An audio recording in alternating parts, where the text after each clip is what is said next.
2, 3, come on.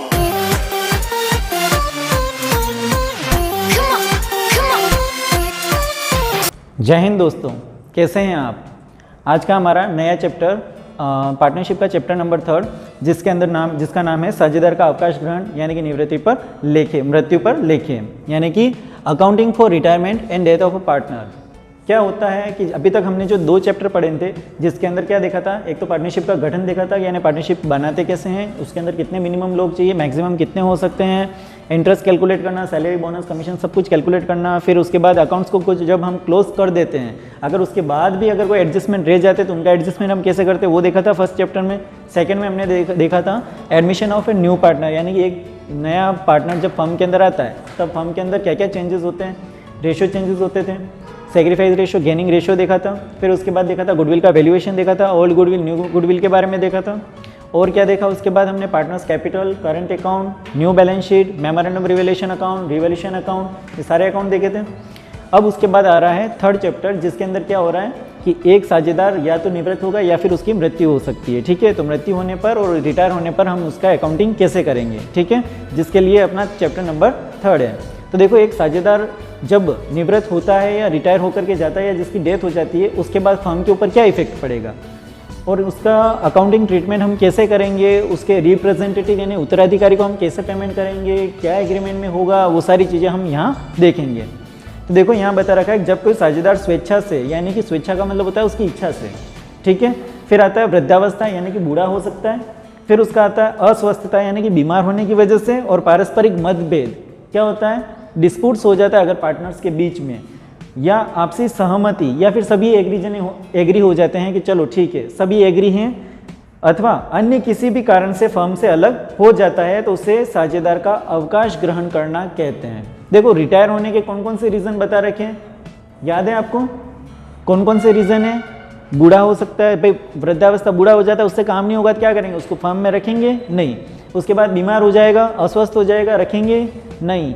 उसके बाद अगर मान लो डिस्प्यूट्स हो जाता है सभी पार्टनर्स के बीच में, क्या उसको रखेंगे नहीं। या फिर सभी पार्टनर्स एग्री हो जाते हैं चलो इसको निकालते हैं फर्म से, तो निकाल सकते हैं। और भी कोई रीज़न होते हैं जिनकी वजह से क्या करते हैं, पार्टनर को रिटायर करते हैं, तो उसे अवकाश ग्रहण करना कहते हैं। और अवकाश ग्रहण करने वाले साझेदार को बाहर जाने वाला साझेदार यानी आउटगोइंग पार्टनर भी कहते हैं, ठीक है। तो अगर एग्जाम में आपको पूछ ले आउटगोइंग पार्टनर किसे कहते हैं, किसे कहते हैं, निवृत्त होने वाले साझेदार को, रिटायर होने वाले साझेदार को क्या कहते हैं, आउटगोइंग पार्टनर।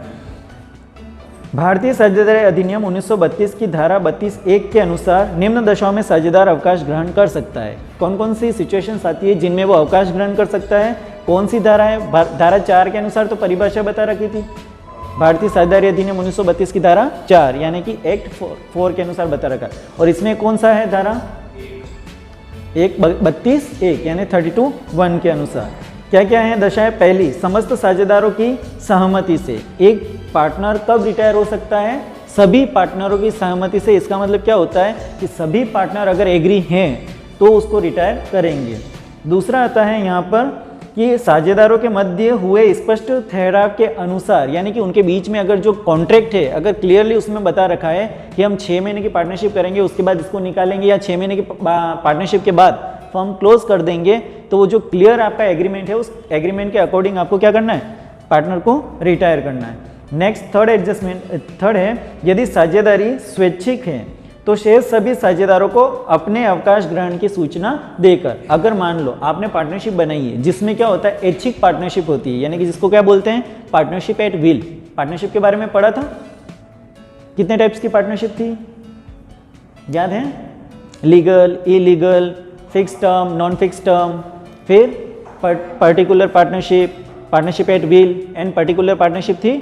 तो इसके अंदर हमने क्या देखा था, partnership at will and particular partnership, जिसमें क्या होता था, पर्टिकुलर पार्टनरशिप में होता था विशेष काम के लिए, जब वो विशेष काम पूरा हो जाता था पार्टनरशिप खत्म हो जाती थी। लेकिन पार्टनरशिप जो विश के अनुसार होती है कि भाई जब भी कोई साझेदार अगर फर्म छोड़ के जाना चाहे तो वो क्या करेगा, सभी साझेदारों को नोटिस देगा कि भाई मैं आपकी फर्म छोड़ के जाना चाहता हूँ, तो वो फर्म और सभी साझेदार उसको क्या करना पड़ेगा, एग्री करना पड़ेगा और छोड़ के वो फर्म जा सकता है, जिसको क्या बोलते हैं, इच्छानुसार साझेदारी यानी पार्टनरशिप एट विल, जिसमें क्या होता है रिटायर होने वाला साझेदार सभी पार्टनर्स को क्या करता है, नोटिस देता है और नोटिस देने के बाद वो जा सकता है। बिना नोटिस दिए जा नहीं सकते, भले इच्छा अनुसार पार्टनरशिप है। समझ में आ रहा है? क्या करना पड़ेगा, उसको नोटिस देना पड़ेगा और फिर उसके बाद वो जाएगा, क्योंकि सभी पार्टनर्स क्या करेंगे, फिर उसका हिसाब सेटलमेंट करेंगे। तो ये थी। फिर आता है नया लाभ विभाजन अनुपात ज्ञात करना, यानी calculation of new profit sharing ratio. तो न्यू प्रॉफिट शेयरिंग रेशियो जो निकालते हैं वो कैसे निकालेंगे? अब इसमें क्या होता है, सपोज पार्टनर है, उस मान लो 3 पार्टनर है, ठीक है, कितने पार्टनर्स हैं, 3। अगर उनमें से कोई एक पार्टनर अपना हिस्सा छोड़ के जाएगा, यानी कि फर्म से रिटायर होगा, तो इन दोनों के प्रॉफिट शेयरिंग रेशियो बढ़ेंगे। अब ये डिपेंड करता है कि किस रेशियो में बढ़ेंगे, वो क्वेश्चन पे डिपेंड करेगा कि आपको कौन सी सिचुएशन दी है। बढ़ेंगे तो दोनों के बढ़ेंगे, अगर मान लो कुछ नहीं दे रखा है तो समान अनुपात में बढ़ेंगे, अगर इक्वल कहा है तो दोनों के अंदर इक्वल पार्ट जोड़ेंगे, अगर अनइक्वल कहा है तो अनइक्वल में जोड़ेंगे। अगर किसी पर्टिकुलर एक पार्टनर को अगर अपना हिस्सा देके जा रहा है तो उस एक हिस्से का ही साझेदार का हिस्सा बढ़ेगा, दूसरे का तो हिस्सा नहीं बढ़ेगा। तो ये सिचुएशन डिपेंड करेगी कि आपको क्वेश्चन में क्या क्या छोड़ के जाने को बोला है या क्वेश्चन में क्या चेंजेस करने को बोला है, ठीक है। तो अपन देखते हैं calculation of new profit sharing ratio. तो यहाँ बता रखा है कि साझेदार अवकाश ग्रहण करने वाले साझेदार जो है वो शेष साझेदारों को लाभ विभाजन अनुपात में परिवर्तन होता है, अतः नए लाभ विभाजन अनुपात की गणना आवश्यक हो जाती है। इसलिए कैलकुलेशन करना जरूरी होता है न्यू प्रॉफिट शेयरिंग रेशियो का। और नया लाभ विभाजन अनुपात वह अनुपात है जिसमें साझेदार भविष्य में होने वाले लाभ का विभाजन करेंगे। ये जो न्यू प्रॉफिट शेयरिंग रेशियो आएगा उससे क्या होगा, अभी तक का जो प्रॉफिट हुआ वो तो ठीक है, लेकिन फ्यूचर में जो होने वाला प्रॉफिट है उसका विभाजन यानी कि डिवाइडेशन किस में किया जाएगा, न्यू प्रॉफिट शेयरिंग रेशियो के बेस पे किया जाएगा। इसकी गणना का फॉर्मूला दे रखा है, क्या है देखो, न्यू प्रॉफिट शेयरिंग रेशियो निकालने का जो आपका ओल्ड प्रॉफिट शेयरिंग रेशियो है यानी OPSR है ना, न्यू प्रॉफिट शेयरिंग रेशियो जिसमें क्या करेंगे OPSR प्लस कौन सा पार्ट ऐड करेंगे इसके अंदर, गेनिंग रेशियो, यानी इसके अंदर GR ऐड करेंगे तो क्या आ जाएगा NPSR। अब ये बताओ कि NPSR बड़ा होगा OPSR से या छोटा पार्ट होगा, बताओ। इससे पहले जो हमने सेकंड चैप्टर में देखा था उसमें OPSR बड़ा था minus NPSR, old profit sharing ratio minus new profit sharing ratio क्या आ रहा था अपने पास, सेक्रीफाइसिंग रेशियो आ रहा था।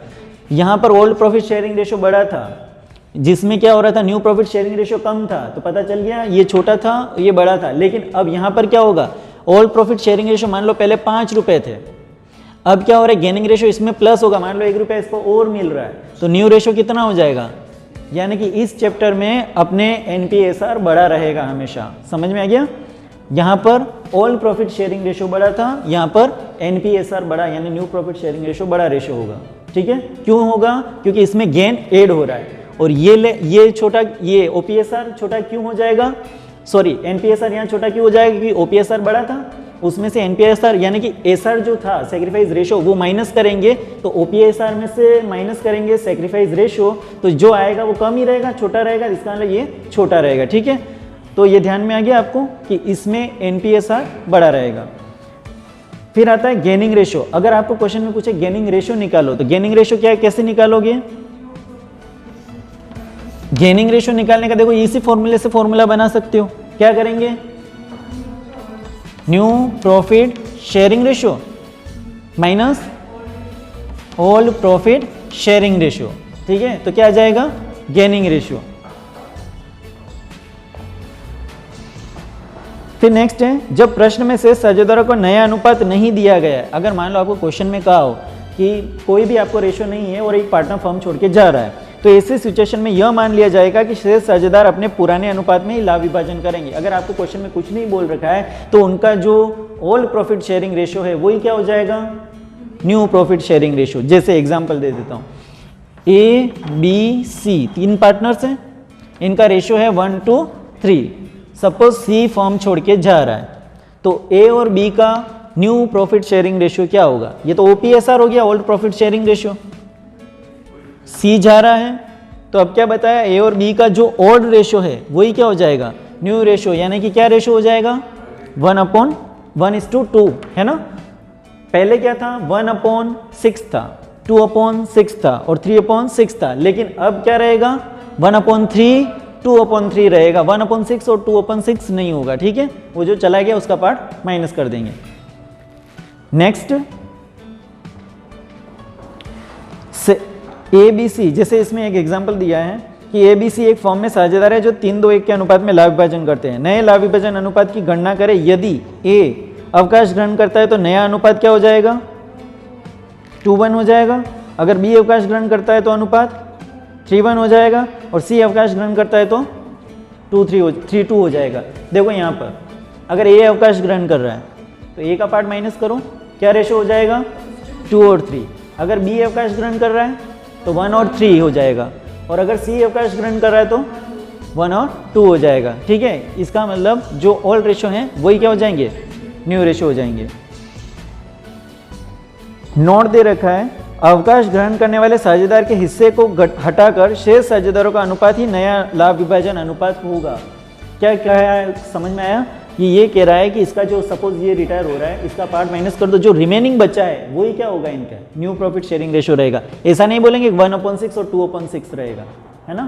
क्या रहेगा, 1/3 और 2/3 रहेगा, मतलब इसका पूरा पार्ट माइनस हो जाएगा जो भी रिटायर हो रहा है उस पार्टनर का। सेकेंड, जब एक साझेदार अवकाश ग्रहण करने वाले साझेदार का संपूर्ण हिस्सा क्रय कर लेता है, यहां पर क्या बताया, क्रय कर लेता है यानी कि खरीदता है। किसका हिस्सा खरीदता है, कौन खरीदता है, जो बचा हुआ फर्म के अंदर साझेदार है वो जाने वाले साझेदार का हिस्सा क्रय करता है, यानी कि पैसा देना पड़ेगा। किस चीज का देना पड़ेगा, गुडविल का, गुडविल का।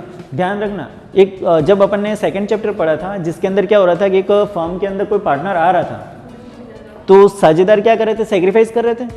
जो सेक्रीफाइस कर रहा था बदले में कुछ ले रहा था सामने वाले से, गुडविल का अमाउंट ले रहे थे। जो जितना गुडविल सेक्रीफाइस कर रहा था वो सेक्रीफाइस रेशो के हिसाब से अमाउंट ले रहा था। तो यहाँ पर क्या होगा कि जो पार्टनर जाएगा फर्म से तो वो अपना हिस्सा जिस पार्टनर को दे के जाएगा उससे गुडविल का पैसा लेगा। समझ में आ रहा है? तो यहाँ गुडविल का अमाउंट लेगा। तो संपूर्ण हिस्सा क्रय करता है, ऐसी स्थिति में हिस्सा क्रय करने वाले साझेदार के लाभ अनुपात में वृद्धि होगी व अन्य साझेदार के अनुपात में कोई परिवर्तन नहीं होगा। और जो जा रहा है सेक्रीफाइस मतलब जा रहा है पार्टनर, है ना, फर्म छोड़ के, जिसको क्या बोलते हैं, आउटगोइंग पार्टनर। तो आउटगोइंग पार्टनर जिस भी पार्टनर को अपना पार्ट दे के जाएगा प्रॉफिट का, केवल उसी के हिस्से में वृद्धि होगी। अगर किसी और को नहीं दे रहा है तो दूसरे के हिस्से में वृद्धि नहीं होगी। ठीक है, जैसे एग्जाम्पल दिया है इन्होंने, ABC एक फर्म में साझेदार हैं और जिनका रेशो क्या है, 2:1। ठीक है, C फर्म से अवकाश ग्रहण करता है और C अपना पूरा हिस्सा A से क्रय करता, C का पूरा हिस्सा A क्रय करता है। तो नया लाभ विभाजन अनुपात बताओ। देखो इसमें ये बता रखा है कौन कौन पार्टनर है, ABC पार्टनर है और इनके प्रॉफिट शेयरिंग रेशो क्या है, 2:1। ठीक है, अब कौन फर्म छोड़ के जा रहा है, C फर्म छोड़ के जा रहा है। ठीक है, ये C फर्म छोड़ के जा रहा है यानी रिटायर हो रहा है। अब क्या होता है, इस C का पूरा पार्ट किसको दे के जा रहे हैं, A को। तो किसके हिस्से में वृद्धि होगी, A के। अब A का हिस्सा जो अपन बोल सकते हैं 2/4 या 2/4 नहीं बोल सकते हैं। क्या करेंगे, इसका पूरा पार्ट किसके अकाउंट में चला गया, A के। देखो पहले कितना पार्ट था, 2:1 यानी कि 2/5 था। अब कितना पार्ट और ऐड हो गया इसके अकाउंट में, 1/5। 1/5 ऐड हो गया तो इसका टोटल पार्ट कितना हो गया, 3/5। और B का कितना रहेगा, 2/5। समझ में आ गया? इसका तो 2/5 ही रहेगा क्योंकि इसने जाने वाले साझेदार से कुछ भी नहीं लिया है। ठीक है, तो यहाँ 3/5 और इसका रेशो बन गया 2/5। तो नया रेशो क्या बन गया, 3:2। यहाँ तक समझ में आ गया? सेकेंड कंडीशन, जब शेष साझेदार अवकाश ग्रहण करने वाले साझेदार के हिस्से को किसी विशेष अनुपात में खरीदते। विशेष अनुपात का मतलब रेशो में दे रखा है। ठीक है, देखो ऐसी स्थिति में शेष साझेदारों के पुराने अनुपात में उनके द्वारा अवकाश ग्रहण करने वाले साझेदार के क्रय किए गए हिस्से को जोड़ दिया जाता है। जो पार्ट जितना उसके अकाउंट में आ रहा है वो ऐड कर देंगे। जैसे ABC पार्टनर है और इनका रेशो क्या दे रखा है, 5, 4 और 3। क्या दे रखा है, 5, 4 और 3 के अनुपात में बांटते हुए साझेदार। भाई 3 साझेदार और तीनों के रेशो होंगे। किताब में अगर आपके प्रिंट नहीं है तो आप लिख सकते हैं ना, 5, 4 और 3 के अनुपात में बांटते हैं।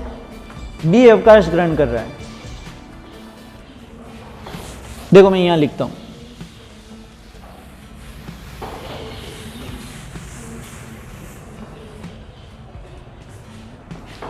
कौन कौन पार्टनर है, ABC। रेशो क्या है, 5, 4, 3। 5, 4, 3 को जब ऐड करते हैं कितने होते हैं, 12 होते हैं। यानी टोटल 12 पार्ट हैं जिसके अंदर क्या किया है, 5, 4 और 3 में इन्होंने डिस्ट्रीब्यूशन किया है। ठीक है, कौन रिटायर हो रहा है, कौन अवकाश ग्रहण कर रहा है, B। ये देखो बी अवकाश ग्रहण कर रहा है यानी कि रिटायर हो रहा है। फिर उसके बाद बताया है बी के हिस्से को ए और सी ने क्या किया, बराबर में बांट लिया, इन्हें इक्वल में बांट लिया। देखो ए और सी में इक्वल में बांटना है बी के पार्ट को, ठीक है। क्या करना है, बी का जो पार्ट है वो ए और सी के अंदर क्या करना है, इक्वल में बांटना है। तो क्या निकालना है अपने को, न्यू प्रॉफिट शेयरिंग रेशियो निकालना है। तो देखो सबसे पहले old profit sharing ratio plus gaining ratio is equal to new profit sharing ratio. Formula याद हो गया भाई, ओल्ड रेशियो है उसके अंदर क्या ऐड करेंगे, गेनिंग रेशियो, तो क्या हो जाएगा न्यू प्रॉफिट शेयरिंग रेशियो, जो किससे बड़ा होगा, new profit sharing ratio old profit sharing ratio से बड़ा होगा। तो यहाँ देखो इसका सबसे पहले इक्वल पार्ट करना है, दोनों इक्वल इक्वल करने। तो कितना पार्ट है, बी का जो पार्ट है ना कितना है 4/12। अगर 4/12 को आधा आधा दोनों में बांटता हूँ तो पहले आधा करके देख लो होता है कितना, आधा का मतलब क्या होता है 1/2, कितना होगा 1/2 करेंगे, क्या करेंगे एलसीएम लोगे, क्या करोगे प्लस और माइनस होता है तो ही एलसीएम करते हैं, अगर डिवाइड और मल्टीप्लाई होता है तो एलसीएम नहीं लेते, ये चीज़ ध्यान रखना। तो क्या करेंगे मल्टीप्लाई करेंगे, इसको और सिंपल कर सकते हो, कितना और सिंपल हो सकता है 1/6 भी हो सकता है, ठीक है। तो कौन सा लेना है आपको, 4/24 लेना है, 2/12 लेना है या 1/6 लेना है, 1/6 ले लो, कोई भी ले सकते हो है ना अमाउंट। अब क्या करेंगे, जो ओल्ड रेशियो है क्या है 5/12, किसका है ए का, इसके अंदर प्लस करेंगे 1/6, लेकिन अपन ज़्यादा सहूलियत के लिए देखते हैं यहाँ 12 आ रहा है नीचे, आंसर सेम आएगा। तो आप क्या करो 2/12 को ले लो, है ना, तो एलसीएम सेम रहेगा 2/12, कितना हो जाएगा 12, 5 + 2 = 7/12। और बी का रेशो, सॉरी बी नहीं अब सी रहेगा क्योंकि सी रह गया फॉर्म में 3/12 + 2/12। अब कोई भी रेशो यूज़ कर सकते हो इनमें, यहाँ आ जाएगा 5/12, ये रेशो बन गया आपके। तो नया रेशो क्या बना 7:5। सेकेंड एडजस्ट एक और क्वेश्चन दे रखा है आपको कि ए बी सी एक फॉर्म में पार्टनर है, किस रेशो में 5:3:2 के, ठीक है। सी अवकाश ग्रहण कर रहा है यानी कि सी क्या हो रहा है, रिटायर हो रहा है, और सी का हिस्सा ए व बी 2:1 अनुपात में क्रय करते हैं। चलो अब इसी क्वेश्चन को किया है इन्होंने, लेकिन इसमें क्या किया इक्वल में बांटा था, इक्वल मतलब समझ में आया, हाफ कर दिया, हाफ हाफ दोनों में बांटा। अब जो कर रहे हैं वो क्या कर रहे हैं, अनइक्वल कर रहे हैं, यानी अनइक्वल में डिस्ट्रीब्यूट कर रहे हैं। तो देखो यहाँ ए बी और सी, ए बी सी किस रेशो में पार्टनर है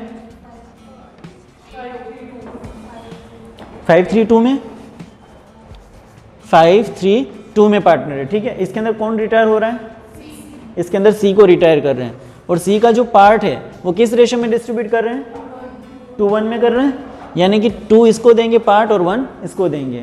तो सबसे पहले इसका जो पार्ट है उसको 2 और 1 में डिवाइड करना है, ठीक है। तो सी का पार्ट कितना है 2/10 मल्टीप्लाई बाय 2 और 1 में डिस्ट्रीब्यूट करना है। तो पहले तो 2/3 में डिस्ट्रीब्यूट करेंगे और सेकेंड पार्ट करेंगे 2/10 × 1/3। ये ए के हिस्से में जाएगा और ये बी के हिस्से में जाएगा, जो भी पार्ट आएगा कितना होगा, और 4/30 और 2/30। अगर ये दोनों पार्ट इनके ओल्ड पार्ट में ऐड कर दें तो क्या हो जाएगा, न्यू प्रॉफिट शेयरिंग रेशो आ जाएगा। चलो करते हैं, क्या रहेगा ए और बी का न्यू रेशियो। ओल्ड रेशियो क्या लेंगे 5/10 लेंगे या 5/8 लेंगे, बताओ 5/10 लेंगे। यहाँ पे भी देखो पुराने रेशो ही काम में आ रहे हैं, उसके अंदर अपन प्लस कर रहे हैं, गेनिंग वाला पार्ट और ऐड हो जाएगा। तो 5/10 इसका 3/10 प्लस करेंगे कितना 4/30 प्लस 2/30, ठीक है। एलसीएम लेंगे या डायरेक्ट करेंगे, एलसीएम लेंगे क्योंकि प्लस माइनस है। तो यहाँ क्या करेंगे, एलसीएम लेंगे तो कितना आएगा, एलसीएम 30, 10 से जब डिवाइड करेंगे 3 3 into 5 plus 4 is equal to 19/30। Next इसका भी 30, 9 प्लस 2 इज इक्वल टू 11/30। 19 और 11 को जब जोड़ते हैं, ऐड करते हैं तो कितना हो जाएगा?